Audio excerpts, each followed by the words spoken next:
anything about next year's schedule? Rockingham's coming back, which is really cool.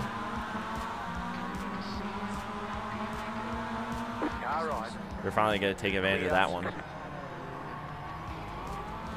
Left side, you're in the middle, 3 wide. Clear, go left.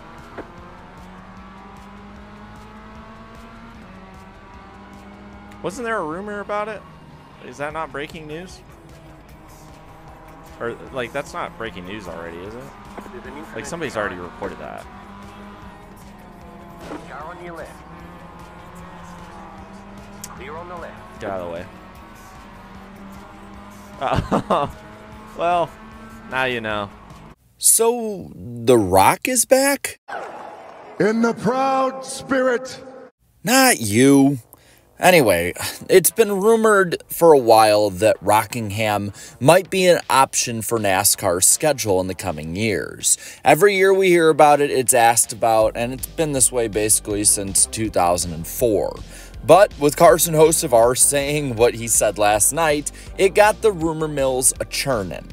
And I gotta admit, on first watch, it does kind of seem like, wow, he might be serious about this. But I'm not exactly sold. Carson Hocevar is a huge troll, and while it might not seem like he's joking, the guy is someone who is well-versed in internet culture and knows what he's doing. If not, that was a hell of a gaffe, and I love hearing that, and I would honestly be willing to have Carson Hocevar do a schedule reveal. Hell, if he wants to come on and do one on this channel, I'd be a-okay with it. Just saying.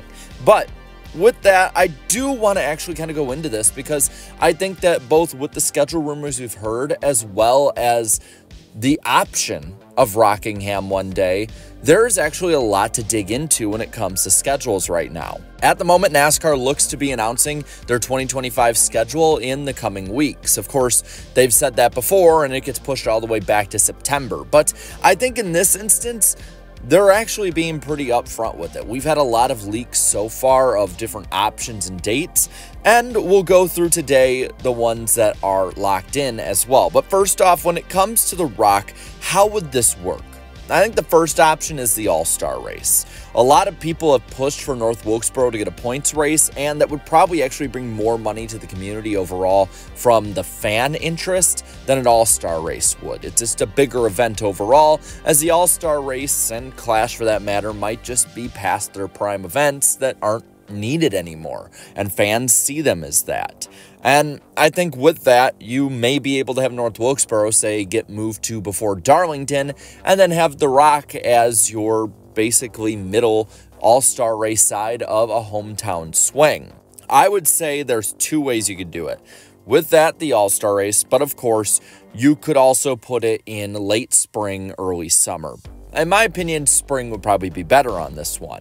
If you put it, say, in May or early June, one, you're going to have some pretty good and warm weather. And when Rockingham starts to deteriorate or wear away, when its surface starts going away, you're going to have very slick and very tire degrading racing. And that's what made Rockingham great when it was on the NASCAR schedule for so long. With that as well, I think you could actually make a hometown swing that I mentioned earlier with the Carolinas and the states near or with Virginia. You could have, say, Bristol, Martinsville, Richmond, Darlington, Wilkesboro, and the 600, followed up by Rockingham.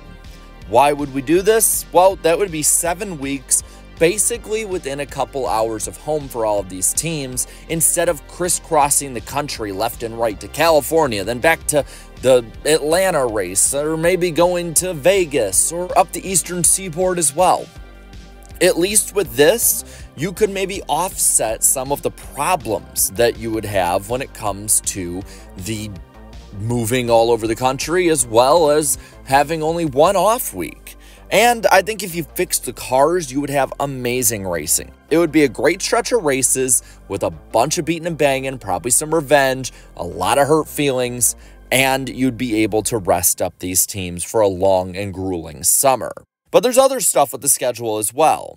For instance, Atlanta has been in the news today. Atlanta has been announced to be June 28th, 2025. And when looking ahead, I believe this is a Saturday night race instead of a Sunday race. And why do I say Saturday night race with it? Well, Bob Pockrass and the Atlanta Motor Speedway both confirm this will be a night race like 2022, though the 28th is a Saturday night. June does have 5 weekends next year compared to the 4 we have now, so I don't think this moves Nashville around very much. I just think they need somewhere to fill in the gaps.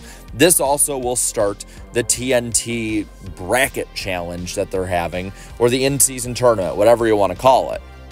I think that moving it back to the nighttime is a good move in the middle of summer in hot Atlanta. It really lives up to its name, and it's only going to get worse throughout the year if you move it into July or August. I think it's actually going to be pretty bad in September as well, as the South is still hot in September, especially the start of the month. Also, the Clash at Bowman Gray.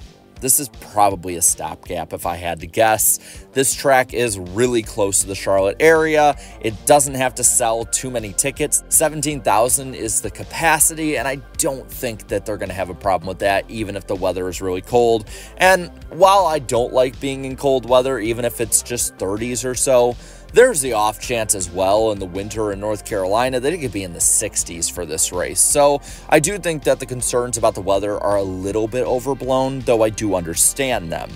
Also, it will at least be a crazy way to start it out, and you're going back to basics. I know a lot of people don't like Bowman Gray because of the reputation it has. I think it takes a sport backwards in time, and in some ways it very well may. But that doesn't necessarily have to be a bad thing. After all, everybody wants more short tracks until it's not the short track they like.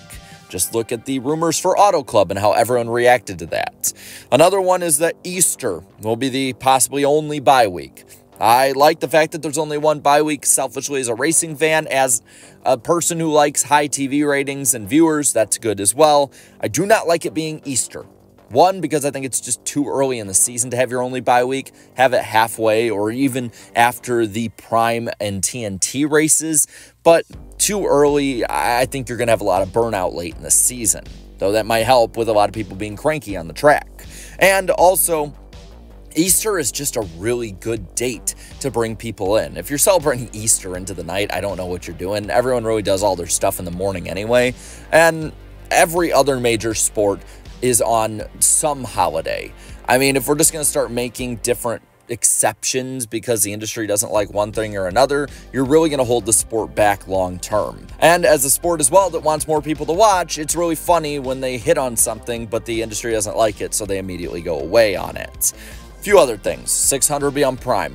That's going to be a really big deal, as I believe a lot of the old guards and old heads will not like that, as streaming is more of a younger viewer's taste. Daytona will be the regular season finale, and Darlington starts the playoffs again. That's probably something we should have all known was coming, as 2024 was just a weird year with the Olympics and the way the calendar played out. I'm not shocked, and it's back to the way it probably should be under this current format. Also, Chicago will be slated for the July 4th weekend. It's the last year of the deal, and Chicago may not pick it up, but at the moment, this is what's penciled in, and Phoenix is the finale. Though Homestead is vying for it in 2026, so hopefully this is the last year of Phoenix. But it does seem like it could be a possibility that some of these towns or cities could actually bid for the NASCAR finale the same way they do for, say, the Super Bowl, which I think would actually be really good for NASCAR and maybe get them a little extra money that they don't have to necessarily use on commercials for that race. They probably won't, but that could be a way you go about it. There's a lot of things that are going to change, and not too much has been confirmed yet. We'll find out in the coming weeks more and more, I'm betting. But for now, I want to know what you think. Do you think we're going to get The Rock, or are there going to be more twists and turns to come? Be sure to watch the NWP tonight on Eric Estep's channel, as special guest Slap Shoes and all of us hosts will be on talking about all of this and maybe give some answers. So until then, have a good one.